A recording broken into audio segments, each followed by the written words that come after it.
अब मुझे बताइएगा आपके पास एडजस्टमेंट नंबर नेक्स्ट कौन सा आएगा? Good morning Riddhi. Adjustment number 10।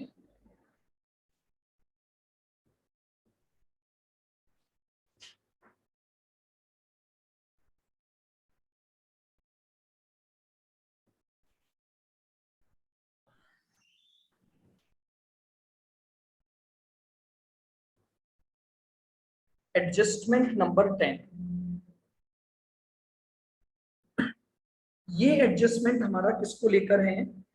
जो आपका सबसे इंपॉर्टेंट है, प्रोविजन फॉर डाउटफुल डेट्स।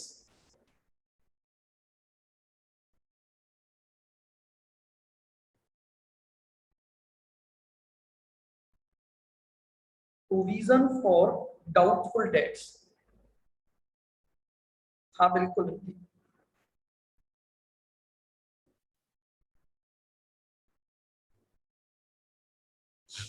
देखिए क्या होता है, जब हम उधार माल बेचते हैं तो हमारी बुक्स में कौन क्रिएट होता है? डेटर्स। यानी उधार माल बेचने पर आपकी बुक्स में डेटर्स क्रिएट हुए। ठीक है। अब इन डेटर्स की 3 बेसिक कैटेगरी होती है। एक तो होते हैं आपके गुड डेटर्स,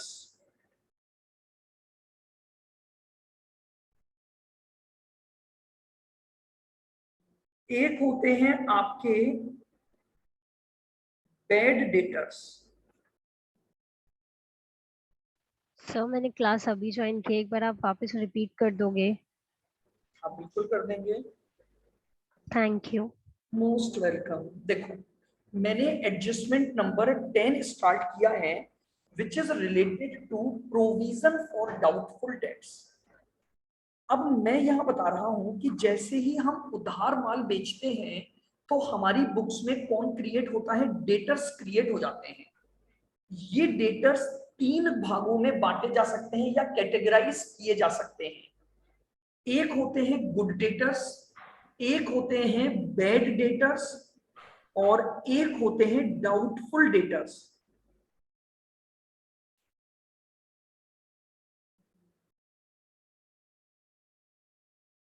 डाउटफुल डेटर्स। चलिएगा अब जरा मुझे बताइए गुड डेटर्स का मतलब क्या है? सर जो अपना पैसा बिल्कुल कंफर्म है कि इनसे हमें पैसा मिलेगा ही मिलेगा, तो ये हमारे होते हैं गुड डेटर्स। तो आप समझिएगा, जो डेटर्स गुड हैं, क्या आपको लगता है कि उन पर कोई डूबने की संभावना है? नहीं है। आपने उनको कैटेगराइज किया हुआ है कि भैया ये व्यक्ति तो पैसा देगा ही देगा। ठीक है। तो इसके लिए हमें गुड डेटर्स पर किसी प्रकार का प्रोविजन नहीं बनाना पड़ता। नो प्रोविजन, क्योंकि ये डेटर्स गुड हैं, पैसा देंगे ही देंगे। कुछ हैं बैड डेटर्स, इनसे तो मिलना ही नहीं है, तो प्रोविजन किस बात का? नुकसान तय हो गया है।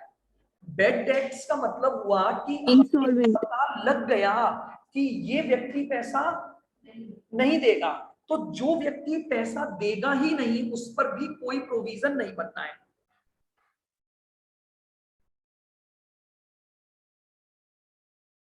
Record loss as bad dates,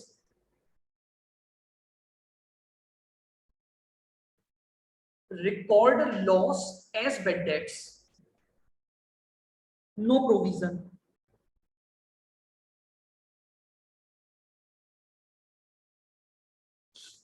no provision. जो बैड हो चुके हैं, अब बची तीसरी कैटेगरी, जिनको लेकर डाउटफुल है। डाउटफुल मतलब दे भी सकते हैं और थोड़ा बहुत पैसा डूब भी सकता है। तो हमारा जो प्रूडेंट कॉन्सेप्ट होता है, यानी कंजर्वेटिज्म की जो कॉन्सेप्ट था, क्या कॉन्सेप्ट था प्रूडेंट कॉन्सेप्ट? कि अगर आपको आज लगता है कि भविष्य में कोई नुकसान होने वाला है, तो उस नुकसान की अकाउंटिंग आप आज अपनी बुक्स में करो। फ्यूचर के लॉसेस को आज रिकॉग्नाइज करो, लेकिन फ्यूचर की इनकम को रिकॉर्ड मत करो। तो इस आधार पर मैं इन डाउटफुल डेटर्स पर क्या क्रिएट करता हूं, create provision, create provision on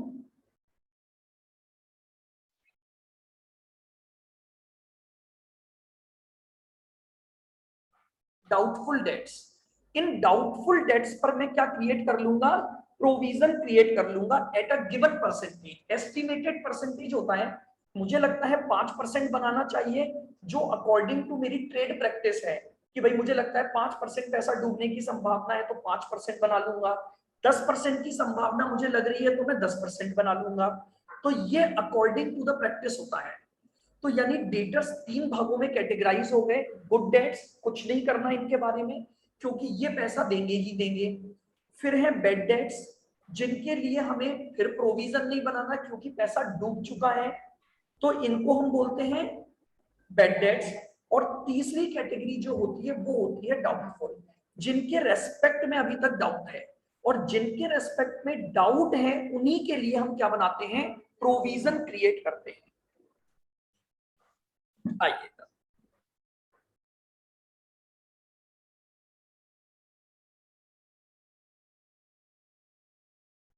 entry for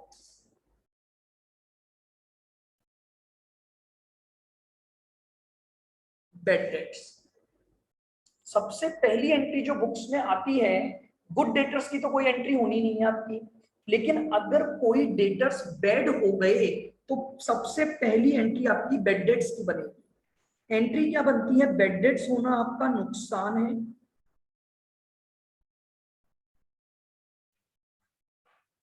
bad debts account debit to debtors,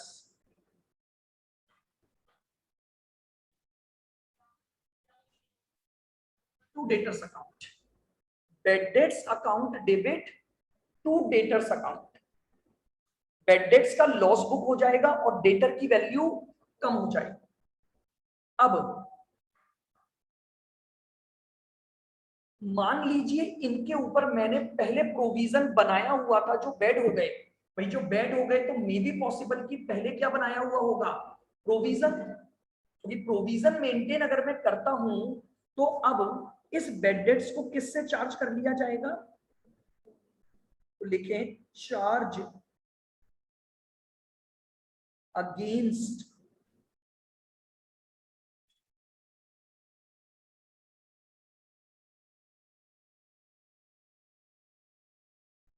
provision. तो बताइए प्रोविजन से चार्ज करने की एंट्री क्या हो जाएगी, Sir, provision for doubtful debts to ये bad debts. Provision for doubtful debts debit to bad dates.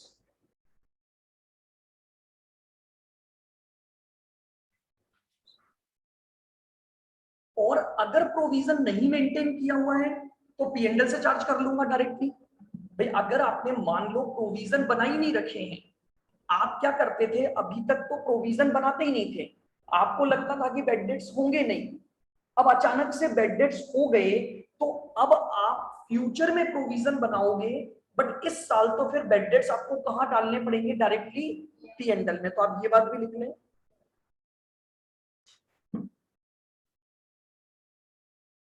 if there is no provision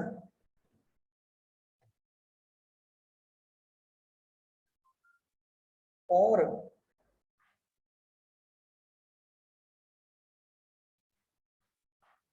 provision fall short, या प्रोविजन तो बनाया बट प्रोविजन कम पड़ गया, आपने प्रोविजन बनाया था मान लो 5,000 रुपए का, लेकिन एक्चुअल बेड डेट्स 8,000 हो गया, तो भाई बाकी का 3,000 तो आपको किससे चार्ज करना पड़ेगा, पीएनएल से ही चार्ज करना पड़ेगा। तो if there is no provision और provision fall short, then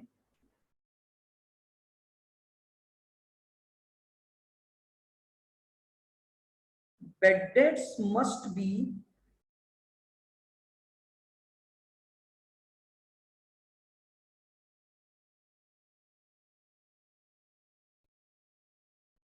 charged against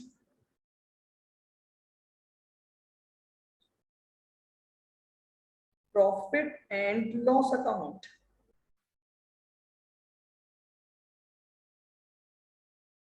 ये लीजिए, अगर प्रोविजन नहीं है और प्रोविजन शॉर्ट पड़ गया तो फिर मैं बेड डेट्स को किससे चार्ज कर दूंगा? पी&एल से। तो एंट्री हो जाएगी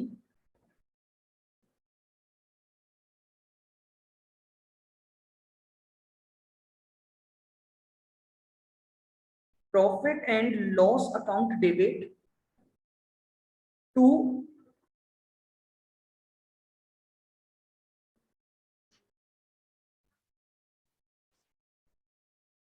बेड डेट्स अकाउंट।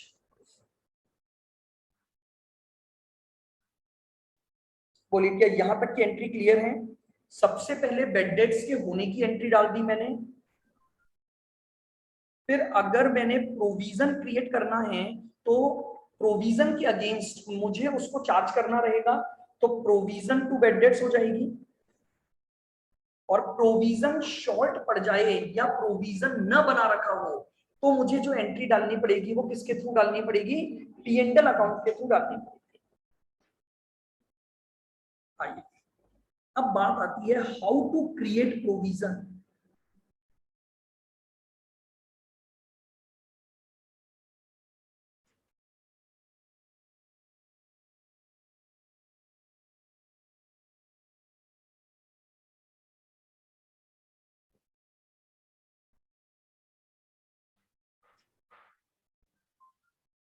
लिखें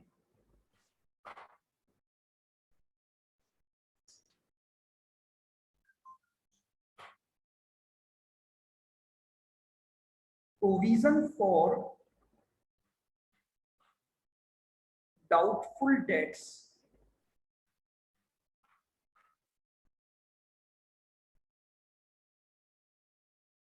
will be created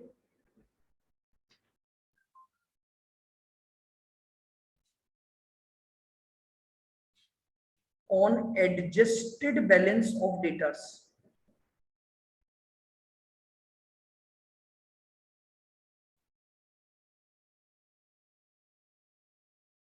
Of debtors.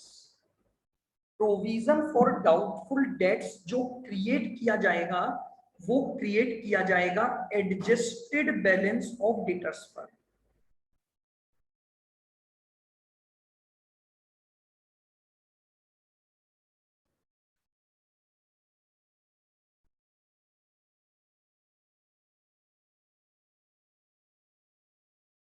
Adjusted balance of debtors means adjusted balance of debtors means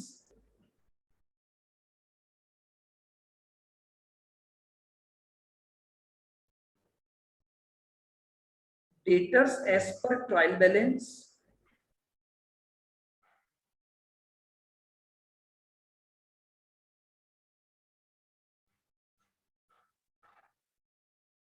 adjusted balance कैसे निकालूंगा?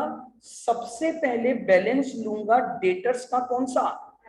जो ट्रायल बैलेंस पे डेटर्स हैं, minus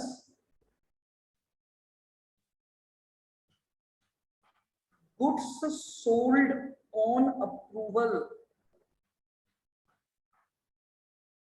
comma not yet approved.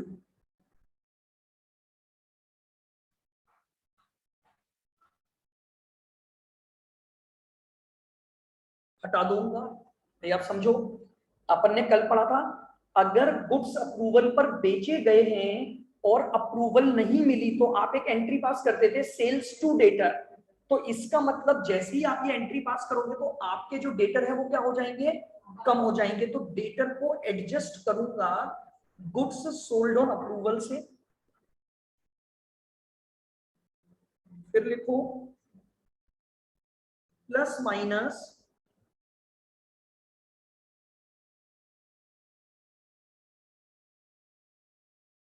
Any omission oblique error,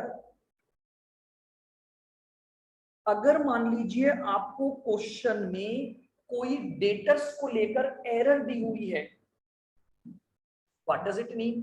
for example, मैंने माल बेचा but record करना भूल गया, तो सोचो अगर रिकॉर्ड करता तो डेटर बढ़ते कि नहीं बढ़ते? तो अब मुझे डेटर को एडजस्ट करना पड़ेगा। गलती से क्या हुआ, मैंने एक क्रेडिटर को पेमेंट किया, गलती से डेटर के अकाउंट में खाते में डाल दिया, तो डेटर फिर गलत हो गई। समझ रहे हो? मैंने पेमेंट तो किया क्रेडिटर को, बट गलती से इसे रिसीव्ड फ्रॉम डेटर के रूप में लिख लिया, तो क्या हुआ होगा, मेरे डेटर कम हो गए होंगे और क्रेडिटर बढ़े हुए होंगे, तो रेक्टिफिकेशन करना पड़ेगा। आपके एक चैप्टर आएगा रेक्टिफिकेशन, सबसे बढ़िया चैप्टर जो है। तो समझ रहे हैं? कोई भी एरर या ओमिशन अगर डेटर के किसी भी ट्रांजैक्शन की दी हुई है, आप उसको यहां एडजस्ट करोगे, minus further bad debts,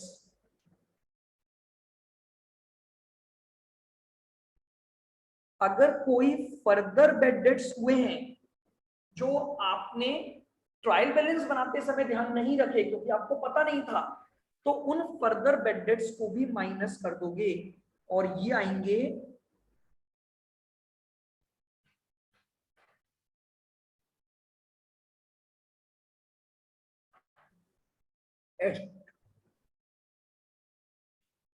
adjusted debtors. और इस एडजस्टेड डेटर पर आपको क्या बनाना पड़ेगा, प्रोविजन क्रिएट करना पड़ेगा।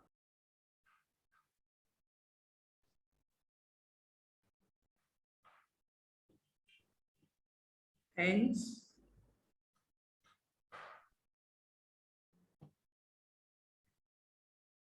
provision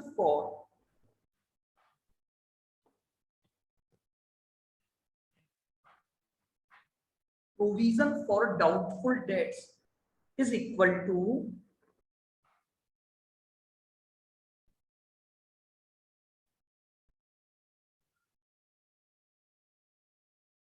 adjusted debtors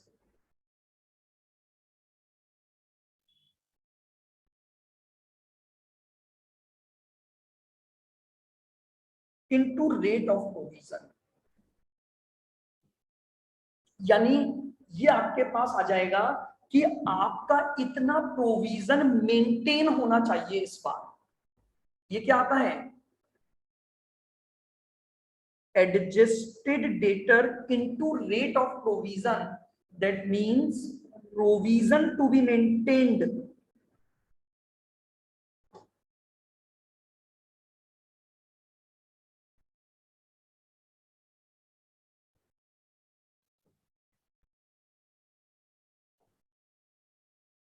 provision to be maintained.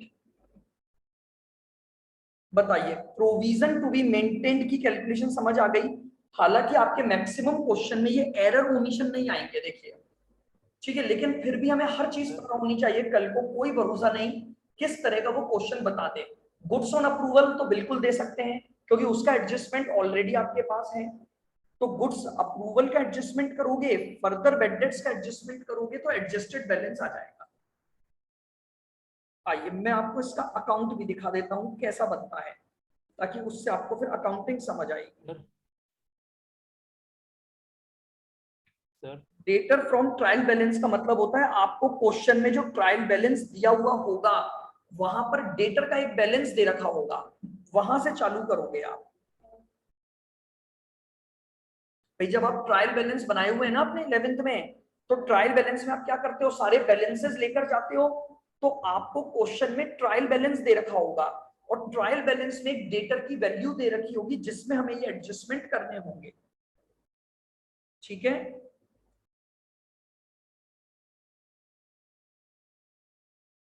और बोलिए, और कोई डाउट?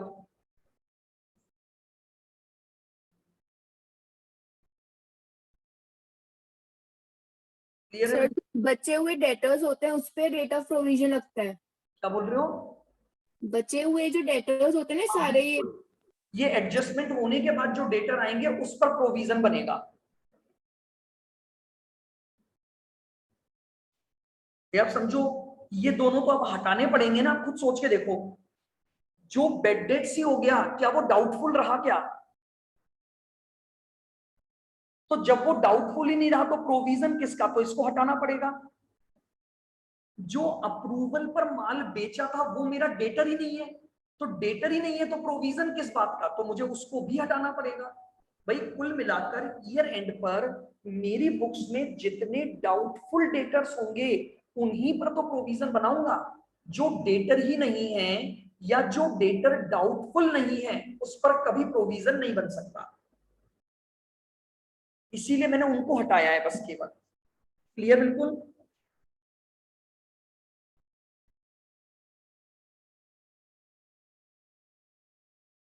प्रोविजन फॉर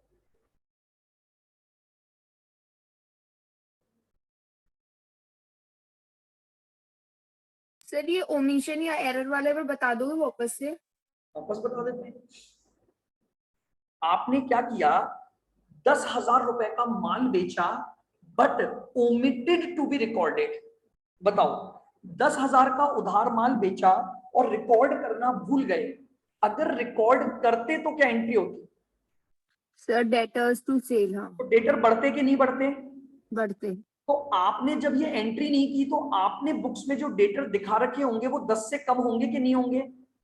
हाँ सर ये तो तो उसको मैं ओमिशन का प्लस हो गया। कर दूंगा। क्लियर? सर एरर वाला? हाँ हाँ, मैं वो भी ले रहा हूँ, ये आ गया समझ में। ये भी यस एरर सर। ही है, ये भी एरर ही है, नॉट रिकॉर्डेड भी एरर ही है। दूसरा, मैंने अपने क्रेडिटर को पेमेंट किया था लेकिन गलती से मैंने जब इसे बुक्स में लिखा तो मैंने इस अमाउंट को रिसीव्ड फ्रॉम डेटर लिख दिया।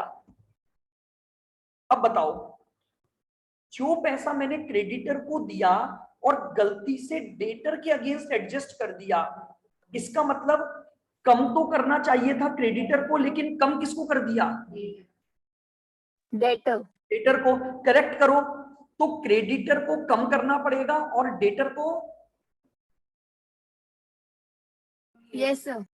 समझ लो मेरी बात को, डेटर को वापस बढ़ाओगे ना, क्योंकि आपने डेटर हाँ सर। कम करके, तो बस मैं उसे ऐड कर दूंगा। और सर ये माइनस वाला क्या है?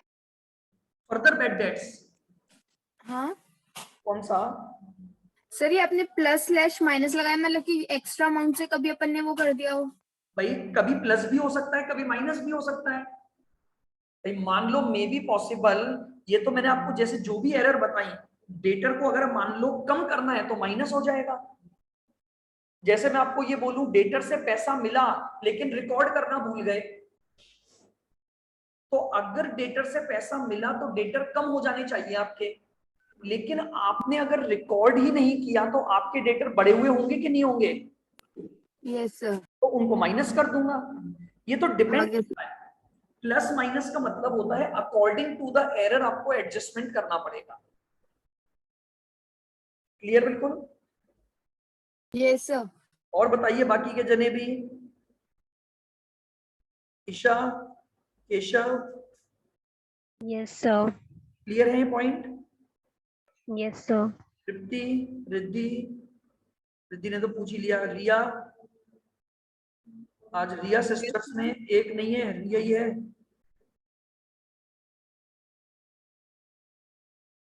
आओ, प्रोविजन फॉर डाउटफुल डेट्स का अकाउंट जरा हम देखते हैं।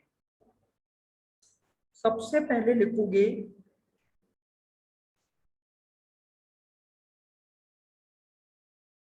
बाय बैलेंस ब्रॉट डाउन, अगर आपको कोई ओपनिंग बैलेंस दे रखा है।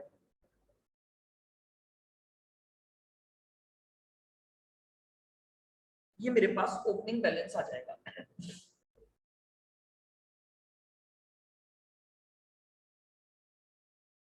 अगर कोई बेड डेट्स हुआ और मैंने चूंकि प्रोविजन मेंटेन कर रखा है तो यहां लिख दूंगा to bad dates.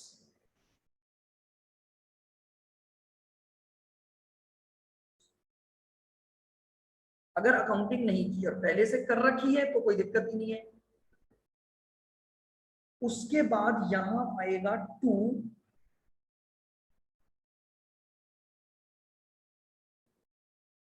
Balance carried down.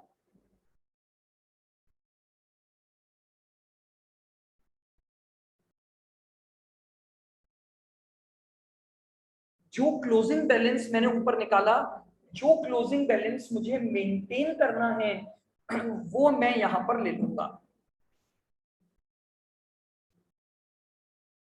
अब जितना भी इस अकाउंट में डिफरेंस रह गया वो पीएनडल से प्रोविजन क्रिएट कर लिया जाएगा बाय पीएनडल अकाउंट।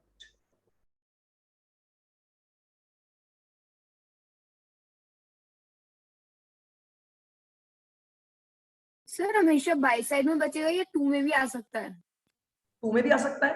मान लो फॉर एग्जांपल मैंने ओपनिंग बैलेंस बहुत ज्यादा बना रखा है और क्लोजिंग कम मेंटेन रखना है, तो 2 पीएनडल आ जाएगा। मतलब बैलेंसिंग फिगर रहता ही है।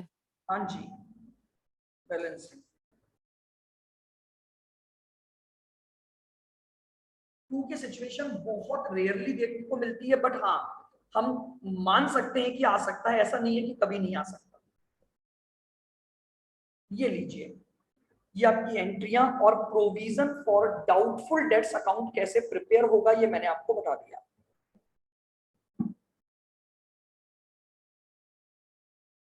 क्लियर सर है? रेक्टिफिकेशन है क्या अपने? क्या? सर एक मिनट वापस दिखाओ। रेक्टिफिकेशन का चैप्टर है क्या? हाँ जी बिल्कुल है।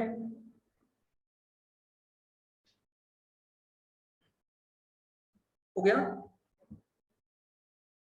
नहीं सर, एक मिनट रुकियो। हाँ हाँ लिख लो आराम से।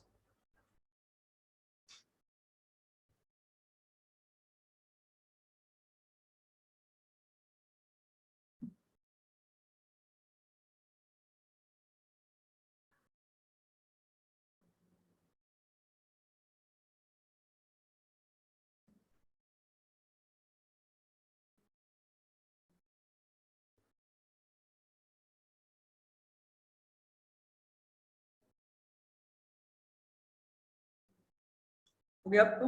सर हाँ जी, सर ये बी और एफ क्या लिखाया आपने? Balancing figure. अच्छा क्योंकि पीएनडल का अमाउंट जो हमने निकाला वो कैसे निकाला? As a balancing figure value निकाला, तो बीएफ लिख दिया उसको। ओके सर, हो गया। आइए, लिखेंगे एक एग्जांपल।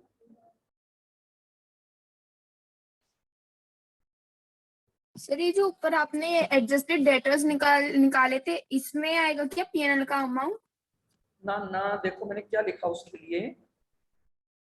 ये आता है provision to be maintained. Provision to be maintained का मतलब ये होता है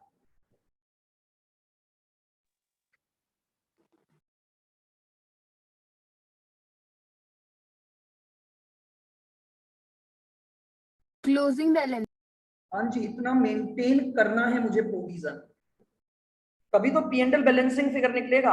अगर उस रेट से निकलता होता तो मैं इसको बैलेंसिंग फिगर थोड़ी लिखता फिर। Okay sir. आओ,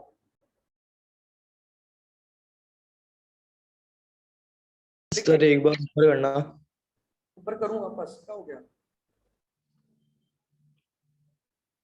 ओके सर। देखिएगा,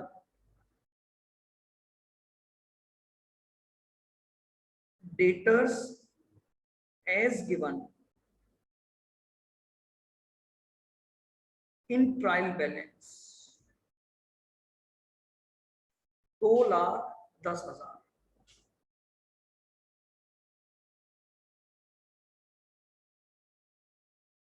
further bad dates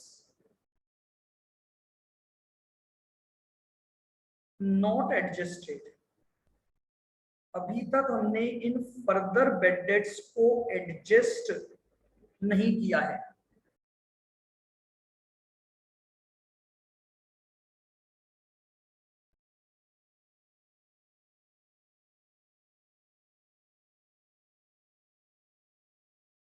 opening balance of provision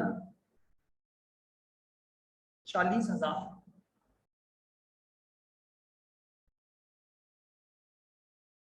आपका जो ओपनिंग बैलेंस है वो कितना है? 40,000 है।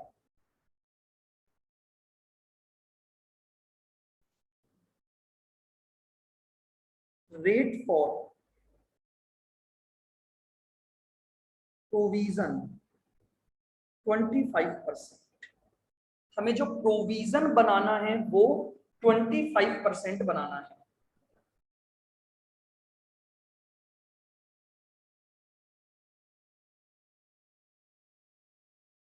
कैलकुलेट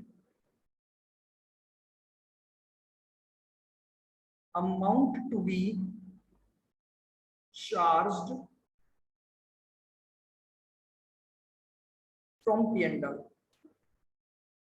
आपको बताना है P&L में कितना प्रोविजन शो करोगे आप, ये डेटा आपको दिया हुआ है।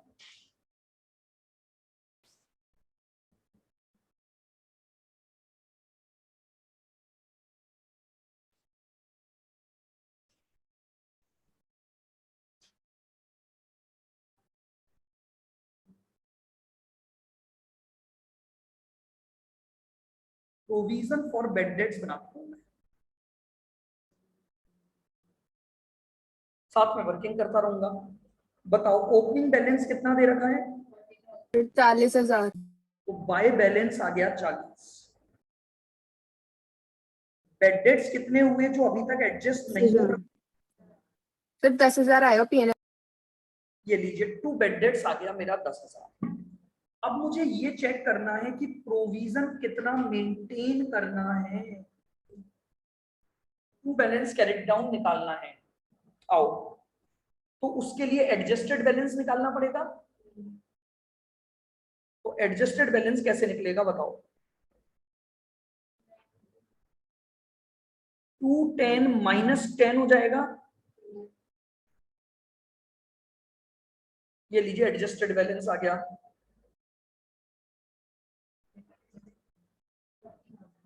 एडजस्टेड बैलेंस कितना आ गया, 2 लाख। अब प्रोविजन बना लो इसमें।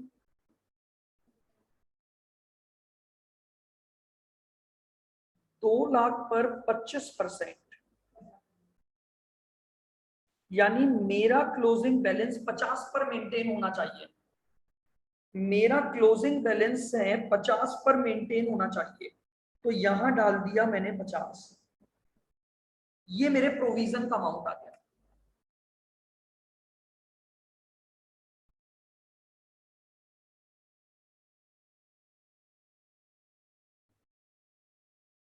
अब ये निकाल लो P&L से कितना चार्ज करूंगा।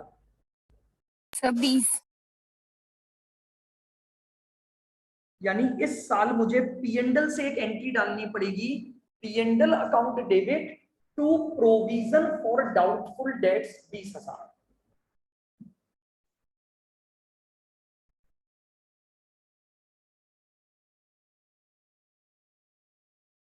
ये मेरे पास बैलेंसिंग फिगर वैल्यू आ गया।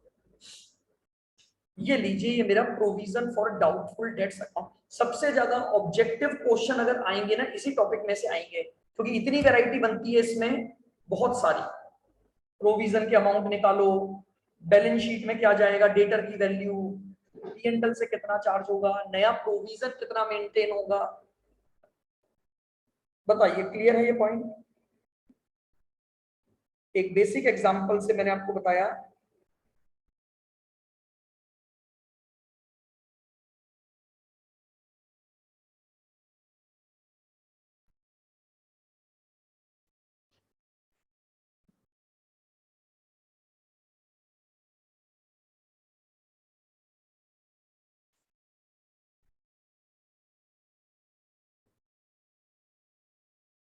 तो एंट्री भी लिख लीजिए इसकी, प्रोविजन क्रिएट करने की एंट्री क्या बनी,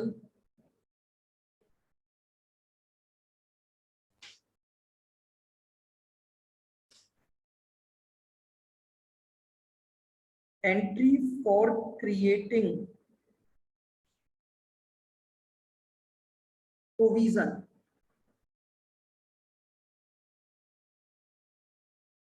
प्रोविजन क्रिएट करने की एंट्री बनेगी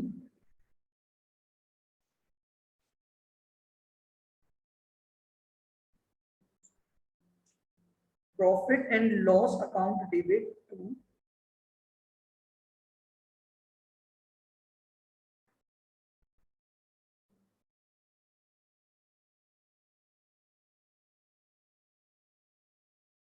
डाउटफुल डेट्स। सर ये जो अपन नया प्रोविजन बनाएगा उसकी एंट्री होगी ना? जो 20,000 पीएनडल से चार्ज किया, बैलेंस कैरिड डाउन की कोई एंट्री नहीं होती, एंट्री होगी उस 20,000 की जो पीएनडल से चार्ज करोगे आप। क्लोजिंग बैलेंस की कोई एंट्री नहीं की जाती है। और सर जैसे जो बैड डेट्स हुए उसकी एंट्री करनी होगी क्या? सिखा चुका हूं ना, उसकी तो ऊपर ही लिख दी अपन ने भाई, ये 2 एंट्रियां तो ऊपर ही सिखा दी ना मैंने आपको। हाँ सर, वो bad debt bad debts to to debt debt डाल दोगे और provision for doubtful debts to bad debts डाल दोगे। ये एंट्री नहीं बताई थी तो वो मैंने अब बता दी कि प्रोविजन जो क्रिएट करोगे पीएनडल के थ्रू, उसकी एंट्री आ जाएगी P and L account debit to provision for doubtful debts account. बोलो क्लियर है बिल्कुल? ये आपका एडजस्टमेंट था। कल हम इसमें और नई बातें सीखेंगे। नई बातें इनका मतलब और क्या क्या एडजस्टमेंट घुमा सकता है वो। हाँ, इसमें तो अभी बहुत चीजें आएंगी। फिर इसके बाद इसी में डिस्काउंट का प्रोविजन आएगा कि डेटर को अगर हम बस इसके बाद 2 एडजस्टमेंट और हैं, खत्म। फिर क्वेश्चंस करने हैं बस हमें,